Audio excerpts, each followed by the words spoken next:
नमस्कार दोस्तों, स्वागत है आप सभी का अनडा फर्स्ट यूट्यूब चैनल पर। जैसा कि दोस्तों आप सभी को पता है कि जूनियर शिक्षक भर्ती का विज्ञापन जारी होने के बाद से लगातार आपको सामान्य अध्ययन की जो क्लासेस हैं वो दी जा रही हैं। मॉडल पेपर आपको देखने के लिए मिल रहा है। इससे पहले हमने 2 मॉडल पेपर कवर किए हैं। जिन्होंने नहीं देखा है वो हमारे चैनल की प्लेलिस्ट के अंदर जाएंगे तो पहले नंबर पर आपको जूनियर शिक्षक भर्ती देखने के लिए मिलेगी। उस पर आप लोग क्लिक करके इससे पुराने वीडियोस अवश्य देखें, क्योंकि हमारे माध्यम से जो आपको क्वेश्चन करवाए जाएँ वो आपके एग्जाम के पैटर्न के अकॉर्डिंग है और साथ में इसमें वही क्वेश्चन रखे जाएँ जो कि आगामी समय के अंदर आने की उम्मीदें भी ज़्यादा हैं। इन क्वेश्चन के साथ साथ आपको डिटेल इतनी अच्छी दी जा रही है जिससे कि आप एक क्वेश्चन से 4 क्वेश्चन सीखने का भी आपको मौका मिल रहा है। तो जिन्होंने अभी तक वीडियो को लाइक नहीं किया, वीडियो को लाइक कर दें, शेयर कर दें, साथ में चैनल को सब्सक्राइब कर लें और बेल आइकन को दबाना बिल्कुल ना भूलें। ज़्यादा इंतजार न करवाते हुए चलिए शुरू करते हैं। तो आज हमारे सामने सामान्य अध्ययन का तीसरा पार्ट आप सभी को देखने के लिए मिल रहा है, जिसमें बहुत सारे छात्रों ने बहुत सारी फीडबैक दिए। कमेंट के अंदर ये भी कहा कि सर इसमें करंट अफेयर ऐड कर दीजिए। करंट अफेयर डेली 5 क्वेश्चन पूछे जाते हैं। तो ऐसे में मैं आपको एक और चीज़ बता दूं, करंट अफेयर पूछने का तरीका कई बार ऐसा भी हो जाता है कि करंट की सिचुएशन को रिलेट करके एक पुराना क्वेश्चन पूछ लिया जाता है। तो आप लोग परेशान बिल्कुल मत होइए, जो चीज़ें आपको दी जाएंगी बिल्कुल ऑथेंटिक तरीके से प्रोवाइड की जा रही हैं। तो पहला क्वेश्चन आप सभी के सामने आ जाता है कि अंतर्राष्ट्रीय सीमा शुल्क दिवस कब मनाया गया है। 4 ऑप्शन आप सभी के सामने, राइट आंसर आप सभी को बताना है। ये बिल्कुल करंट का जो आप सभी का क्वेश्चन है जो आपको देखने के लिए मिला है, जिसका आंसर आपको बताना है। लेकिन इस क्वेश्चन के पूछे जाने का उद्देश्य क्या है वो मैं आप सभी को क्वेश्चन पूछने के बाद बताऊंगा। तो 4 ऑप्शन आप सभी के सामने, राइट आंसर आप सभी को पता होना चाहिए।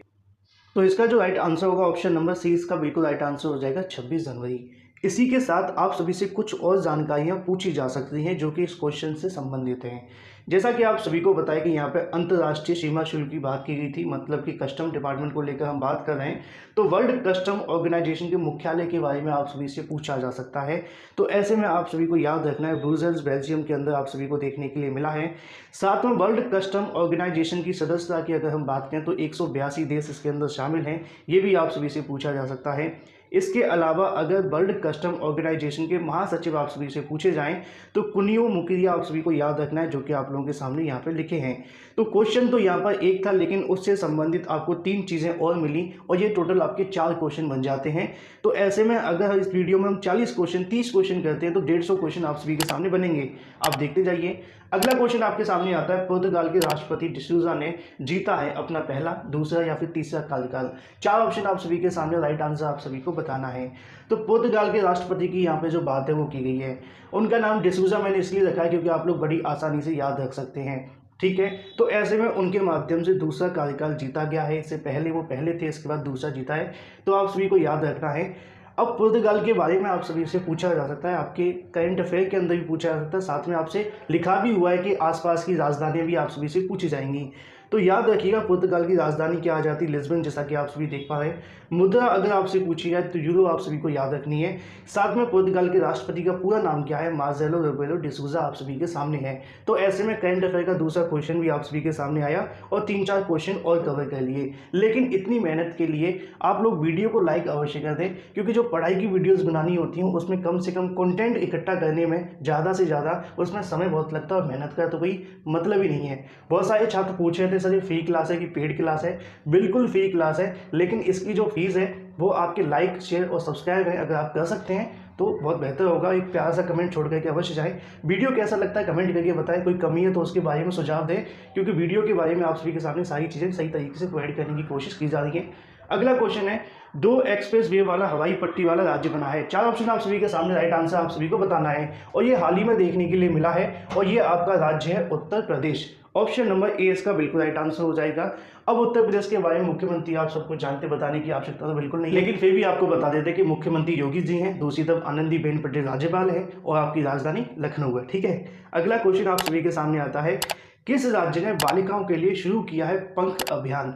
ये क्वेश्चन मोस्ट इंपोर्टेंट है, इसको आप लोग बिल्कुल स्क्रीनशॉट लेकर के रख लेना। किस राज्य ने बालिकाओं के लिए शुरू किया है पंख अभियान। 4 ऑप्शन आप सभी के सामने, राइट आंसर आपको बताना है। जम्मू कश्मीर, राजस्थान, गुजरात, या इनमें से कोई नहीं। तो 4 ऑप्शनों में से इसका जो राइट आंसर होगा ऑप्शन नंबर 4 होगा। लेकिन परेशान मत होना, उसका जो राइट आंसर है वो है मध्य प्रदेश। इतनी जानकारी आपको मध्य प्रदेश के बारे में दे दूंगा कि आप कभी भूलेंगे नहीं, ठीक है। तो इसका जो राइट आंसर है वो है मध्य प्रदेश, जो कि ऑप्शन नंबर डी के अंदर नहीं लिखा है। लेकिन उससे पहले आप लोग याद रखिएगा इस पंख अभियान के बारे में। खासकर मध्य प्रदेश में आप सभी को पता होना चाहिए, कोई जब भी यहाँ पर योजना शुरू की जाती है तो उसकी फुल फॉर्म दी जाती है ना। तो ऐसे में आप सभी को याद रखना है पंख के बारे में। P फॉर प्रोटेक्शन, जैसा कि सुरक्षा आप लोग हिंदी में देखेंगे। इंग्लिश में याद रखनी है आपको। A for awareness of their right, मतलब कि अपने अधिकारों के बारे में जागरूकता। अगर हम बात करें N फॉर न्यूट्रिशन, मतलब कि पोषण की बात की गई है। K फॉर नॉलेज और साथ में H फॉर स्वास्थ्य। तो पंख की जो फुल फॉर्म है वो आप सभी के सामने देखने के लिए मिल जाएगी। इसका आप लोग स्क्रीनशॉट ले सकते हैं, जिससे कि कभी आप लोग भूलेंगे नहीं। कहाँ पे शुरू की गई है? मध्य प्रदेश के बारे में। मध्य प्रदेश के सीएम को मामा भी कहते हैं, प्यार से पूछा नहीं जाएगा लेकिन, ठीक है। मध्य प्रदेश के मुख्यमंत्री कौन है? आप सभी को याद है कि शिवराज सिंह चौहान है। राज्यपाल कौन है? आनंदीबेन पटेल। तो सारी जानकारी आप सभी के सामने बिल्कुल खोल करके रख दी गई है।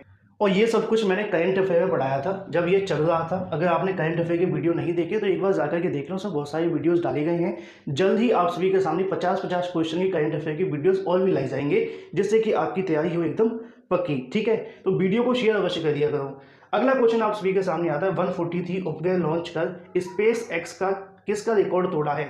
4 ऑप्शन आपके सामने हैं। तो स्पेस एक्स ने किसका रिकॉर्ड तोड़ा है? इसरो का, नासा का, CNSA का, या फिर इनमें से कोई नहीं। तो इसका जो राइट आंसर होगा ऑप्शन नंबर ए, इसका बिल्कुल राइट आंसर हो जाएगा। इसरो का जो रिकॉर्ड है वो तोड़ दिया है। ये करंट अफेयर का क्वेश्चन है, फिर आपको बता दूं लगभग 5 क्वेश्चन मैंने रखे हैं, ठीक है। किसने तोड़ा है? स्पेस एक्स ने। कितने उपग्रह लॉन्च किए? 143। इससे पहले इसरो का हाईएस्ट क्या था? 104, मतलब कि 104। कब हुआ था? 2017 में। भूलना बिल्कुल भी नहीं है, पूछा ये भी जा सकता है, ठीक है। अगर मैं बताऊं, इससे पहले एक कंपनी ने एक साथ सबसे ज़्यादा 48 सैटेलाइट अंतरिक्ष में भेजा था। उसके बाद आप सभी को यहाँ पे देखने के लिए मिला है स्पेस एक्स ने, जो कि आप सभी के सामने 143 है। अब आपसे पूछा जा सकता है कि भाई स्पेस एक्स के बारे में जानकारी दीजिए। चलो दे देते हैं। तो इसके संस्थापक और CEO कौन है? एलोन मस्क है ना। अध्यक्ष अगर CEO आपसे पूछे जाएं, है ना, COO, ठीक है। तो आपको याद रखना है, आपके सामने आएंगे, जो कि शॉर्ट वेल आप लोग याद रखिएगा। इसकी स्थापना कब हुई थी? 2002 में हुई थी। मुख्यालय कहाँ पर है? कैलिफोर्निया, संयुक्त राज्य अमेरिका। नीचे आपके सामने लिखा हुआ है, ठीक है। उसी क्रम में अगला क्वेश्चन आप सभी के सामने आ जाता है, जो कि है सूचना का अधिकार अधिनियम किस वर्ष हुआ था पारित? 4 ऑप्शन आप सभी के सामने, राइट आंसर आपको बताना है। 2001, 2002, 4 या 5। तो बड़ा सिंपल सा क्वेश्चन है। RTE की यहाँ पे जो बातें वो की गई है, तो ऑप्शन नंबर 2 इसका बिल्कुल राइट आंसर हो जाएगा, 2005, जैसा कि आप सभी के सामने लिखा हुआ है। उसी क्रम में नीचे आप सभी के सामने कुछ जानकारियां लिखी हुई हैं।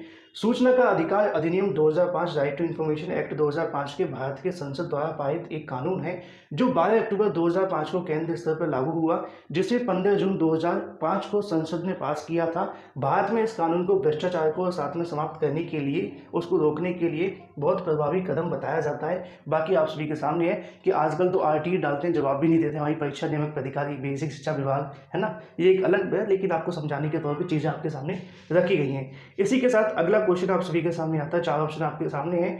इसरो का वर्तमान अध्यक्ष कौन है? 4 ऑप्शन आप सभी के सामने, राइट आंसर आप सभी को बताना है। क्योंकि इसरो के बारे में थोड़ी देर पहले भी मैंने आप सभी को पूछा, तो इसके बारे में आप लोग कमेंट करके बता सकते हैं। तो कौन है? K Sivan इसका बिल्कुल राइट आंसर हो जाएगा, जो कि ऑप्शन नंबर 4 के अंदर है। लेकिन आप सभी से और भी जानकारी पूछी जा सकती है। K Sivan के अलावा, जैसा कि आप सभी को बताया कि इसका मुख्यालय कहाँ है? बेंगलोर के अंदर है। K Sivan इसरो के वर्तमान अध्यक्ष हैं, तो आप जानते हैं, लेकिन जुड़े कब थे? वो 1982, आप सभी को याद रखना है। तो ऑप्शन नंबर डी तो इसका बिल्कुल राइट आंसर हो ही गया, जो कि 4 नंबर पे है। साथ में अन्य जानकारी भी आप लोग याद रखिएगा। वहीं बढ़ते हैं अपने अगले क्वेश्चन की तरफ, लेकिन उससे पहले कुछ और जानकारी आप सभी के सामने लिखी हुई हैं। अगस्त 1969 में भारतीय अंतरिक्ष अनुसंधान संगठन की स्थापना हुई थी। भारत सरकार द्वारा अंतरिक्ष आयोग का गठन कर जून 1972 में अंतरिक्ष विभाग की स्थापना की गई। सितंबर 1972 में इसरो को अंतरिक्ष विभाग के अंतर्गत लाया गया। तो इतनी जानकारी आप सभी को रखनी है। एक बार फिर से कहना चाहूँगा कि आप लाइक और शेयर करना बिल्कुल ना भूला करें। शेयर अवश्य किया करें, क्योंकि बहुत सारे छात्र सोचते हैं कि अगर मैं शेयर कर दूंगा तो उसका सिलेक्शन तो नहीं हो जाएगा। जब संघर्ष के दिनों की हमारी एक छोटी सी स्टोरी है कि हमारे साथ एक रूममेट हुआ करते थे, वो हमारे लिए खाना वगैरह सब कुछ बनाया करते थे और मेरे ही नोट्स के द्वारा पढ़ते थे। बिल्कुल भी नहीं पढ़ते थे हम, 4 घंटे तो वो 4 मिनट पढ़ा करते थे। ऐसा करते करते करते करते वो क्वालिफाई करके हम रह गए थे, है ना। तो ऐसा बिल्कुल भी नहीं है कि आप किसी को नोट्स देते हैं तो उसका सिलेक्शन पक्का हो जाएगा, या फिर ऐसा नहीं होगा हम ज़्यादा पढ़ेंगे अपने पास रखेंगे। तो चीज़ें क्या होती हैं, अगर हम शेयर करते हैं, जितना ज्ञान आप बढ़ाएंगे उतना ज्ञान बढ़ेगा। अगला क्वेश्चन आप सभी के सामने आता है, पुस्तक माई एक्सपेरिमेंट विद ट्रुथ। चार ऑप्शन आप सभी के सामने, राइट आंसर आपको बताना है किसके द्वारा लिखी गई है। चार ऑप्शनों में से इसका जो राइट आंसर होगा वो आपको याद रखना है, जो कि आपके सामने लिखा हुआ है ऑप्शन नंबर थर्ड के अंदर, Mohan Das Karamchand Gandhi. Option number third इसका बिल्कुल राइट आंसर हो जाएगा। इनके द्वारा जो पुस्तक है वो लिखी गई है, ऑप्शन नंबर थर्ड। इसी के साथ अगला क्वेश्चन आप सभी के सामने आता है, भारतीय मरुस्थल की एक महत्वपूर्ण नदी आप सभी को बतानी है। चार ऑप्शन आप सभी के सामने, राइट आंसर आपको पता होना चाहिए, बड़ा सिंपल सा क्वेश्चन है। ऑप्शन नंबर वन इसका बिल्कुल राइट आंसर हो जाएगा। इसी के साथ अगर हम बात करें अपने अगले क्वेश्चन को लेकर, नागा अर्जुन सागर बांध का निर्माण किस नदी पर हुआ है। चार ऑप्शन आप सभी के सामने, कृष्णा, चंबल, कोसी, सतलुज।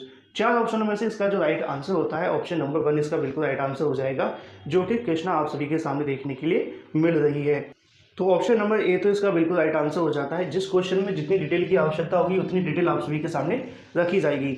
अब इसके निर्माण आरंभ की अगर बात करें, 10 दिसंबर 1955 आपके सामने है। आरंभ कब हुआ था, 1967 में हुआ था। लागत आपसे पूछी नहीं जाएगी क्योंकि करंट अफेयर का क्वेश्चन नहीं है, लेकिन फिर भी आप लोग याद रख सकते हैं एग्जाम्पल के तौर पर। तो ऑप्शन नंबर ए इसका बिल्कुल राइट आंसर हो जाता है। इसी के साथ अगर आप सभी के सामने एक और क्वेश्चन आता है कि बराबर अंतरालों पर उसी ऊंचाई के स्थानों को जोड़ने वाली काल्पनिक रेखाएं होती हैं। चार ऑप्शन आप सभी के सामने हैं। वीडियो में अगर आप ध्यान से देखें तो हम सब कुछ आपसे पूछते जा रहे हैं, करंट अफेयर, भूगोल, साथ में आपकी अगर हम बात करें इतिहास के बारे में आगे देखेंगे आप। लगभग सारी चीज़ों का बेजोड़ आप सभी के सामने जो संग्रह है वो रखने का प्रयास है, जो कि पूरे आपके पाठ्यक्रम पर आधारित है। तो चार ऑप्शनों में से इसका जो राइट आंसर हो जाता है, ऑप्शन नंबर टू इसका बिल्कुल राइट आंसर हो जाएगा, कंटूर। जैसा कि आप सभी देख पाए ऑप्शन नंबर टू के अंदर, जो कि बराबर अंतरालों पर उसी ऊंचाई के स्थानों को जोड़ने वाली काल्पनिक रेखाएं होती हैं।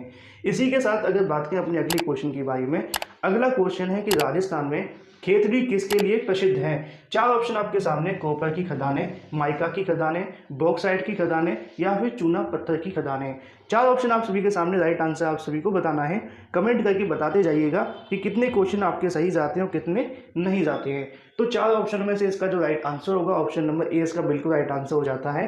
कॉपर की खदानें राजस्थान की खेतड़ी जो प्रसिद्ध है वो आप सभी को याद रखनी है। तो ऑप्शन नंबर ए तो इसका बिल्कुल राइट आंसर होगा, लेकिन कुछ और जानकारी आप सभी के लिए आवश्यक है। खेतड़ी तांबे मतलब कॉपर की खदानों के लिए प्रसिद्ध है।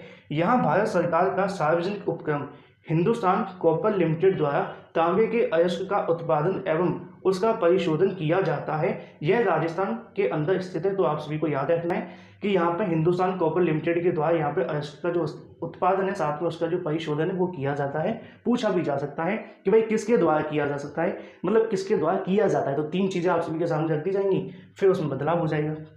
अगला क्वेश्चन आप सभी के सामने आता है, निम्नलिखित में से कौन सी नदी ज्वार नदमुख बनाती है। चार ऑप्शन आपके सामने और बिल्कुल सबको पता होना चाहिए, है ना। तो चार ऑप्शन में से इसका जो राइट आंसर हो जाएगा नर्मदा, इसका बिल्कुल, क्योंकि नर्मदा है जो ज्वार नद बनाती है। तो चार ऑप्शनों में से राइट आंसर नर्मदा इसका बिल्कुल राइट आंसर है, ठीक है। इसी के साथ अगला क्वेश्चन आप सभी से पूछा गया है, चरक किसके दरबार के प्रसिद्ध चिकित्सक थे। ठीक है, चार ऑप्शनों में से राइट आंसर आप सभी को बताना है। तो इसको लेकर ना थोड़ा सा विवाद है। विवाद का मतलब है कि जैसा कि आपको पता है कहीं कहीं जगहों पे किसी के बारे में कहा गया कि इनके थे, उनमें भी थे, है ना। तो अगर हम ट्रस्टेड आप सभी को बताएं कि कुछ परीक्षाओं में पूछा गया है, परीक्षाओं में पूछे जाने के बाद जो सही आंसर इन्होंने माना है वो ऑप्शन नंबर 4 को माना है, कनिष्क को। ठीक है, तो ऑप्शन नंबर 4 आपको याद रखना है। इसके अलावा कई बुक के अंदर आपको अलग अलग चीज़ें देखने के लिए मिल सकती हैं, अलग अलग मतभेद हैं इनके बारे में, लेकिन चरक किसके दरबार के प्रसिद्ध चिकित्सक थे, कनिष्क इसका बिल्कुल राइट आंसर होगा। इसी को आप लोग मान करके चलें। अगला क्वेश्चन आप सभी के सामने आता है, राइट आंसर आप सभी को बताना है। सांची का महान स्तूप आप सभी से पूछा गया है, कहाँ पर है, उत्तर प्रदेश में, मध्य प्रदेश में, अरुणाचल प्रदेश, आंध्र प्रदेश या फिर इनमें से कोई नहीं। तो राइट आंसर जो होगा ऑप्शन नंबर 2 इसका बिल्कुल राइट आंसर हो जाएगा, मध्य प्रदेश। लेकिन इसके अलावा कुछ और जानकारियां हैं जो कि आपके लिए आवश्यक है। सांची भारत के मध्य प्रदेश राज्य के रायसेन जिले में बेतवा नदी के तट पर स्थित एक छोटा सा गांव है। यह भोपाल से 46 किलोमीटर पूर्वोत्तर में तथा बेसन नगर से कुछ ही किलोमीटर की दूरी पर स्थित है। मध्य प्रदेश के मध्य भाग में स्थित है। यहाँ पर कई बौद्ध स्मारक भी हैं जो कि आप सभी को याद रखनी है। तो ऐसे में कहाँ पर है, मध्य प्रदेश के रायसेन जिले में बेतवा नदी के तट पर एक छोटा सा गाँव है। सारी जानकारी आपको दे दी है अगर आप जाना चाहें तो ऐसे में कुछ ही दूरी पर कहीं की अगर हम बात करें, बेसनगर और साथ में विदिशा से कुछ ही दूरी पर स्थित है, जो कि मध्य प्रदेश के मध्य भाग में है। ठीक है, यहाँ पर कई और बौद्ध स्मारक भी हैं, ये भी आप सभी से पूछा जा सकता है, लेकिन जो मेन चीज़ है वो आपको बताइए। सांची का महान मुख्य स्तूप अगर बात के मूलतः सम्राट अशोक के महान ने 30वीं जो शताब्दी के अंदर ईसा पूर्व में बनवाया था। इसी के केंद्र में अगर बात करें, एक अर्धगोलाकार ईंट निर्मित ढांचा था जिसमें भगवान बुद्ध के कुछ अवशेष रखे थे। तो ऐसे में आप सभी को याद रखना है। इसी के साथ अगला क्वेश्चन आप सभी के सामने आता है, कलानौर में राज्याभिषेक के समय अकबर की आयु कितनी थी। 4 ऑप्शन आप सभी के सामने, राइट आंसर आपको बताना है। तो इसका जो राइट आंसर है, ऑप्शन के अकॉर्डिंग अगर मैं आपको बताना चाहूँ तो इसमें बदलाव हो सकते हैं। बदलाव का मतलब क्या है, अगर आपसे पूछा जाए कि 13, 15, 18 या 20, ठीक है, तो आपको ऑप्शन नंबर ए लगा देना है कि 13 इसका बिल्कुल राइट आंसर है। मान करके चलिए कुछ परीक्षा संस्थाएं होती हैं जो कि कंफ्यूज करने के लिए 13 नहीं डालती हैं, यहाँ पर 14 डाल देती हैं। तब भी और 3 क्वेश्चन आपके ऐसे होते हैं जो 13 के अलावा हैं, ठीक है। अगर आपके क्वेश्चन में 13 है तो आपका राइट आंसर 13 होगा। अगर आपके क्वेश्चन में 14 है तो 14 इसका बिल्कुल राइट आंसर होगा। या फिर ऐसा भी हो सकता है कि आपसे पूछें कि 13 मतलब 13 साल 4 महीने 5 महीने, 14 साल 2 महीने, अगर ऐसा पूछा जाए तो मैं आप सभी को वो भी क्लियर कर दूंगा। चलिए, दिल्ली के तख्त पर बैठने के बाद हुमायूं दुर्भाग्य था कि वह अधिक दिनों तक सत्ता भोग नहीं कर सका। जनवरी अगर बात करें 1556 ईस्वी में दीन पनाह भवन में अगर बात करें, उसकी जो पुस्तकालय से सीढ़ियों से गिरने के साथ कहने की हुमायूं की मृत्यु हो गई। हुमायूं की मृत्यु का समाचार सुनकर बैरम खान ने गुरदासपुर के निकट कलनौर, गुरदासपुर कहाँ है, पंजाब के अंदर, ठीक है, जहाँ पे आपको हाल ही में पता होगा पठानकोट एयरबेस पर हमला हुआ था, दीनानगर गुरदासपुर, याद रखना, ठीक है। तो 14 फरवरी 1556 ईस्वी को अकबर को राज्य अभिषेक करवा दिया गया। वह जलाउद्दीन मोहम्मद अकबर बादशाह गाजी की उपाधि से राज्य सिंहासन पर बैठा। राज्य अभिषेक के समय अकबर की जो मात्र आयु थी 13 वर्ष 4 महीने थी, ठीक है। अब आप लोगों को याद रखना है, अगर महीने साथ में पूछें तो 13 वर्ष 4 महीने, दिनों के साथ समय के साथ पूछा नहीं जाएगा। 13, 14 अगर आप सभी के सामने कंफ्यूज करने के लिए डाला जाता है तो भी आप लोग याद रखिएगा। अगला क्वेश्चन आप सभी के सामने आता है कि अंग्रेजों द्वारा कलकत्ता में निर्मित दुर्ग का नाम आप सभी को बताना है। 4 ऑप्शन आप सभी के सामने, राइट आंसर आप सभी को पता होना चाहिए। फोर्ट विलियम इसका बिल्कुल राइट आंसर हो जाएगा। ऑप्शन नंबर 3 इसका बिल्कुल राइट आंसर होता है, जो कि अंग्रेजों के द्वारा कलकत्ता के अंदर, मतलब कोलकाता के अंदर जो दुर्ग बनवाया गया था। ऑप्शन नंबर 3 इसका बिल्कुल राइट आंसर होगा, जो कि सेम टू सेम नीचे लिखा भी हुआ डिटेल के अंदर। इसी के साथ अगले क्वेश्चन पे चलते हैं। अगला क्वेश्चन आप सभी से पूछा गया कि राष्ट्रीय आय में शामिल है, क्या शामिल है, भूकंप पीड़ितों की वित्तीय सहायता, अब इससे कोई आय तो नहीं हो रही है। किसी बच्चे के जेब खर्च से, अब इससे क्या आय होगी, है ना। लोटी का कोई पुरस्कार, इस पर तो टैक्स पहले से लग जाता है ना। लेकिन अगर आप कोई नया मकान बनाते हैं तो उसके ऊपर राष्ट्रीय आय आप सभी को देखने के लिए मिलती है। तो शामिल क्या है, राष्ट्रीय आय इसका बिल्कुल राइट आंसर हो जाएगा। क्योंकि सिंपल से क्वेश्चनों को अगर एलिमिनेट थ्योरी से हम देखें, एलिमिनेट का मतलब होता है कि समझने का प्रयास करें कि कौन सा इसका आंसर हो सकता है ना।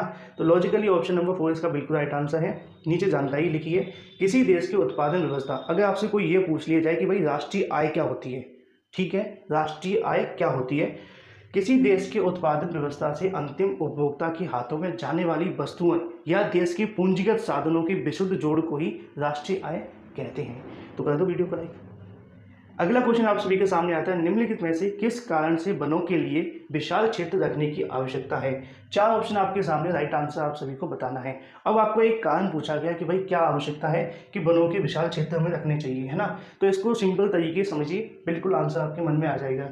वन्य जीवन के संरक्षण के लिए बिल्कुल हो सकता है, अधिक वर्षा के लिए बिल्कुल हो सकता है, भूवैज्ञानिक संतुलन के लिए, इसको भी हम कुछ कुछ मान सकते हैं। लेकिन इसका जो असली कारण है वो आपके सामने ऊपर लिखा हुआ है, कार्बन डाई के अवशोषण के लिए। क्योंकि जब हम ऑक्सीजन लेंगे तभी जीवित रहेंगे, तभी सब कुछ देख पाएंगे, चाहे वैज्ञानिक भूवैज्ञानिक हो। अधिक वर्षा तभी काम आएगी जब हम जीवित होंगे, है ना। साथ में वन्य जीव संरक्षण भी उनके लिए भी आवश्यक है। तो ऐसे में जो सबसे बड़ा कारण आप सभी के सामने दिया गया है, क्वेश्चन के अंदर लगभग सभी क्वेश्चन सही है, ऑप्शन सही है, लेकिन सही तरीके से चीज़ों को समझें तो कार्बन डाई के अवशोषण के लिए, ऑक्सीजन को लेने के लिए, अगर बात करें वनों के लिए विशाल क्षेत्र रखने की आवश्यकता है। क्योंकि हम होंगे तभी सब कुछ होगा, है ना, अदरवाइज फायदा नहीं है। तो वृक्ष लगाइए और पर्यावरण को शुद्ध बनाइए। अगला क्वेश्चन आप सभी के सामने आता है, सिखों के अंतिम गुरु निम्न में से कौन से थे। 4 ऑप्शन आप सभी के सामने, राइट आंसर आप सभी को पता होना चाहिए, कई बार पूछा भी गया है। तो सिंपल सा क्वेश्चन आप सभी जानते होंगे। ऑप्शन नंबर 3 इसका बिल्कुल राइट आंसर हो जाएगा, गुरु गोविंद सिंह जी। ऑप्शन नंबर 3 इसका बिल्कुल राइट आंसर है। अब आपसे फर्स्ट भी पूछे जा सकते हैं, याद रखिएगा, ठीक है, क्योंकि हमारे माध्यम से आपको सब कुछ बताया जा रहा है। अब आप कितना याद रखेंगे आप पर डिपेंड करेगा। तो ध्यान से सुनिए, अगर सिखों के अंतिम गुरु की बात की, हम प्रथम से शुरू करते हैं। पहले थे गुरु नानक देव, दूसरे गुरु अंगद देव, गुरु अमरदास जी तीसरे थे, चौथे गुरु रामदास जी थे। अगर बात करें 5वें गुरु अर्जुन देव जी थे, 6वें गुरु हरगोविंद सिंह जी थे, ठीक है, और 7वें थे गुरु हरराय जी, और 8वें गुरु हरिकिशन, और अगर 9वें की हम बात करें गुरु तेग बहादुर जी। 10वें कौन थे? गुरु गोबिंद सिंह जी। उसके बाद में आप सभी को पता है कि इन्होंने कहीं ना कहीं जो खालसा पंथ था उसकी आपको नींव रखी, आप सभी को याद रखना है। तो ऐसे में क्लास के बारे में कमेंट करके अवश्य बता दिया करो कैसी लगती है। अगला क्वेश्चन है, CR दास मोतीलाल नेहरू ने स्वराज पार्टी बनाई थी। रीज़न क्या था? स्वदेशी आंदोलन के बाद, असहयोग आंदोलन के बाद, सविनय अवज्ञा आंदोलन, भारत छोड़ो आंदोलन के बाद। 4 ऑप्शनों में से आप सभी को याद रखना है। बनाई थी और आप सभी को पता होगा, लेकिन अब किसके बाद बनाई थी? असहयोग आंदोलन के बाद। ऑप्शन नंबर 2 इसका बिल्कुल राइट आंसर हो जाएगा। इसी के साथ बात करें अपने अगले क्वेश्चन के बारे में। अगला क्वेश्चन आपके सामने आता है, अगर बात करें 1024 बाइट बराबर है, ये पूछे जाते हैं। कभी बाइट पूछे जाएंगे, कभी बिट पूछे जाएंगे, कभी केबी पूछे जाएंगे, कभी एमबी पूछे जाएंगे, है ना। तो जीबी के अंदर 1024 एमबी होते हैं। एमबी से छोटा आप सभी को पता है केबी होता है, केबी के बाद में बाइट आता है। तो ऐसे में आप लोगों को याद रखना है, ठीक है। तो 1 टीबी आप सभी को याद रखना है। 1000 जीबी के 1000 जो जीबी होती है सबसे बड़ा टीवी देखने के लिए मिलता है ना। इससे ज़्यादा भी होता है, लेकिन अगर हम बात करें 1024 बाइट के बारे में तो वो क्या होगा? केबी इसका बिल्कुल राइट आंसर हो जाएगा। केबी बहुत छोटी फॉर्म होती है और बिट उससे भी छोटी फॉर्म होती है ना। तो ऐसे में आपको याद रखना है। ये कई बार क्वेश्चन पूछ लिए जाते हैं। एक आधा क्वेश्चन में कंप्यूटर से संबंधित डाल रहा हूँ, जो कि जनरल नॉलेज है, सामान्य अध्ययन के अंदर कुछ भी आ सकता है। अगला क्वेश्चन आता है, दूध को मथने से क्रीम के अलग हो जाने का कारण आप सभी को बताना है। 4 ऑप्शन आप सभी के सामने, राइट आंसर आप सभी को पता होना चाहिए। तो घर्षण बल होगा, अपकेंद्री बल होगा, गुरुत्व बल होगा या श्यान बल होगा। बहुत ही अच्छा क्वेश्चन है, पूछा गया कई बार। तो ऑप्शन नंबर 2 इसका बिल्कुल राइट आंसर हो जाएगा, अपकेंद्री बल। दूध को चलाने, है ना, क्रीम निकालते हैं ना, जब मक्खन निकालते थे, है ना, आप लोग तो जानते होंगे। तो ऑप्शन नंबर 2 इसका बिल्कुल राइट आंसर हो जाता है। लेकिन एक एग्जाम्पल के तौर पे अगर मैं आप सभी से पूछूं, जब हम बचपन में होते थे तो हाथ में एक रस्सी पकड़ लेते थे, एक छोर पे कुछ बांध करके उसको घुमाते थे, बहुत तेज तेज, मतलब कि चरखड़ी की तरह घुमाया करते थे। तो उसके अंदर कौन सा बल लगेगा? कमेंट करके बताइए। जिन्होंने किया होगा उनको पता होना चाहिए कि हम बचपन में जो करते थे उसमें घर्षण होगा, अपकेंद्री बल होगा, गुरुत्व बल होगा, या फिर क्या होने वाला है। तो कमेंट करके बताना बिल्कुल ना भूलें। अगला क्वेश्चन आप सभी के सामने आता है, गतिशील विद्युत आवेश पैदा करता है। 4 ऑप्शन आप सभी के सामने है, राइट आंसर आप सभी को पता होना चाहिए। तो क्या पैदा करता है? चुंबकीय क्षेत्र। ऑप्शन नंबर 1 इसका बिल्कुल राइट आंसर हो जाएगा, ठीक है। इसके बारे में थोड़ी सी डिटेल ले लेते हैं। नीचे आप सभी के सामने लिखी हुई है, एक गतिमान आवेशित कण एक चुंबकीय क्षेत्र का निर्माण करता है। यह चुंबकीय क्षेत्र अन्य गतिमान प्रभारों पर बल लगाता है। इन आवेशों पर बल हमेशा उनके वेग की दिशा के लंबवत लगता है और इसीलिए केवल वेग की दिशा बदलता है, न कि गति। ध्यान रखिएगा, एक बार फिर से वीडियो को रिवाइज करके सुन लेना, सारी चीज़ें आपकी बिल्कुल क्लियर हो जाएंगी। तो ऑप्शन नंबर 1 इसका बिल्कुल राइट आंसर होगा। अगला क्वेश्चन आपके सामने आता है कि भारत में अधिकतम कृषि योग्य क्षेत्र घेरने वाली जो फसल है वो आप सभी को बतानी है। 4 ऑप्शन आप सभी के सामने है, लेकिन इसके अंदर ऑप्शन 3 ही है, 2 वाला नहीं है। चलो कोई प्रॉब्लम नहीं है। तो इसका जो राइट आंसर हो जाएगा चावल, इसका बिल्कुल राइट आंसर है, ऑप्शन नंबर 1, ठीक है।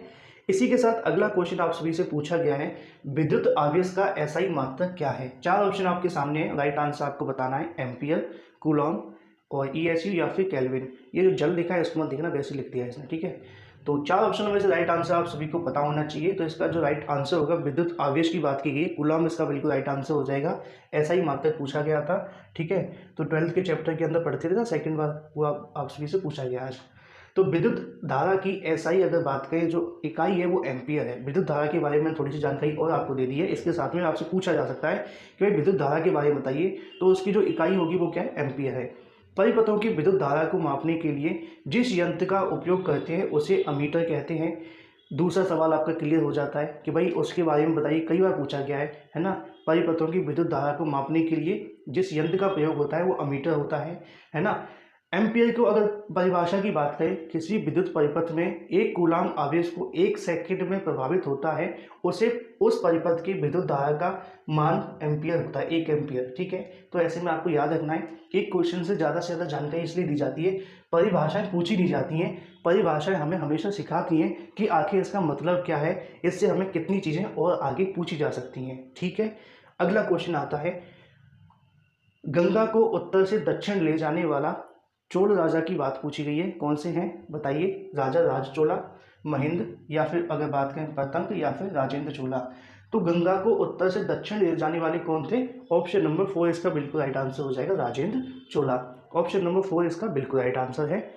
उसी क्रम में अगला क्वेश्चन आपके सामने आता है, निम्नलिखित में से अगर बात करें किस स्थिति में बंदी प्रत्यक्षीकरण रिट जारी की जाती है? संपत्ति की हानि पर, अतिरिक्त कर वापसी पर, दोषपूर्ण पुलिस नजरबंदी पर या फिर भाषण की स्वतंत्रता पर?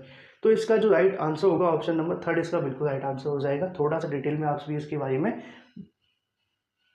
तो सबसे पहले बंदी प्रत्यक्षीकरण को इंग्लिश में क्या कहते हैं? Habeas corpus. एक बार आप लोग ऑफिशियल वेबसाइट पर जाएंगे सुप्रीम कोर्ट की, वहाँ पे रिट के बारे में जानकारियाँ दी जाती हैं, वहाँ पे जाकर भी चेक कर सकते हैं, उसमें आपको ये रिट के बारे में पता चल जाएगा। अगर डिटेल में हम बात करें, दुनिया के कई देशों में प्राधिकारी अपने किसी भी नागरिक को बिना चार्ज किए महीनों की वर्षों तक कारागार में बंदी बनाकर रख सकते हैं। ऐसे में उन नागरिकों के पास में अगर बात करें विरोध करने या फिर चुनौती देने का कोई भी कानूनी साधन उपलब्ध नहीं होता। बंदी प्रत्यक्षीकरण रिट गैर कानूनी बंदी या फिर हिरासत में लिए जाने वाले खिलाफ नागरिकों के पास एक हथियार है जो कि नागरिकों को अपने हितों की रक्षा के लिए उच्चतम न्यायालय जाने को शक्ति प्रदान करता है। ठीक है, तो ऐसे में आप सभी को इसके बारे में याद भी रखना है। याचिका को अगर बात करें, अवधारणा अनिवार्य रूप से इंग्लैंड से उत्पन्न हुई थी। इंग्लैंड में उत्पन्न इस तरह की अगर बात करें महत्वपूर्ण पुरालेख को लेकर रिट बंदी प्रत्यक्षीकरण के रूप में जाना जाता है, जिसको हवास कॉर्पस भी कहते हैं, जैसा कि मैंने आप सभी को बताया। तो इसके बारे में आपको याद रखना है, दोषपूर्ण पुलिस नजरबंदी के बारे में ऑप्शन नंबर थर्ड इसका बिल्कुल राइट आंसर हो जाएगा, जो रिट जारी की जाती है। इसी के साथ अगला क्वेश्चन आपके सामने आता है, प्रकाश किरण पुंज जो अंततः दिशिक हो कहलाती है? चार ऑप्शन आप सभी के सामने, राइट आंसर आप सभी को बताना है। तो चार ऑप्शन में से इसका जो राइट आंसर होगा आप सभी को याद रखना है, ऑप्शन नंबर फोर इसका बिल्कुल राइट आंसर हो जाता है, जो कि ऑप्शन नंबर फोर है। इसी के साथ अगर बात करें, वायुमंडल हवा में सबसे प्रचुर घटक है, सबसे सिंपल क्वेश्चन है, carbon dioxide, hydrogen, oxygen, nitrogen. ठीक है, तो नाइट्रोजन के बारे में आपको बताया गया 78% और 73% वजन और साथ में चीज़ों के अकॉर्डिंग आप लोग देख सकते हैं। तो नाइट्रोजन इसका बिल्कुल राइट आंसर हो जाएगा, ऑप्शन नंबर फोर इसका बिल्कुल राइट आंसर है। इसी के साथ अगर आपसे पूछा जाए कि मलेशिया की प्रशासनिक राजधानी कौन सी है, चार ऑप्शन आप सभी के सामने, राइट आंसर आपको बताना है। तो इसका जो राइट आंसर होगा पुत्रजया, इसका बिल्कुल राइट आंसर हो जाता है, ऑप्शन नंबर वन। तो पुत्रजया तो इसका बिल्कुल राइट आंसर हो जाता है। कुछ और चीज़ें बताते हैं, लेकिन उससे पहले कमेंट करके तो बता दो वीडियो कैसी लगी, और जिन्होंने अभी तक भी लाइक नहीं किया, मेहनत के लिए लाइक करो, शेयर करो, चैनल को सब्सक्राइब करना बिल्कुल ना भूलें। कोई कमेंट है, कोई सुझाव है, कमेंट के अंदर करिए, जो भी चीज़ें होंगी आपकी स्पष्ट की जाएंगी।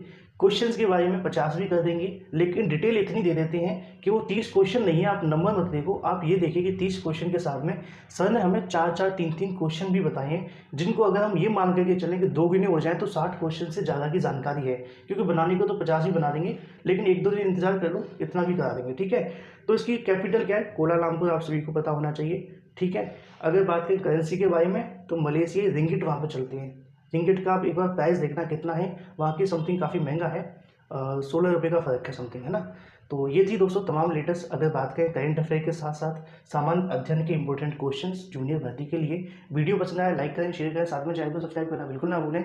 हम मिलते हैं आपसे अगले वीडियो में। Till then take care, tata bye bye and thank you for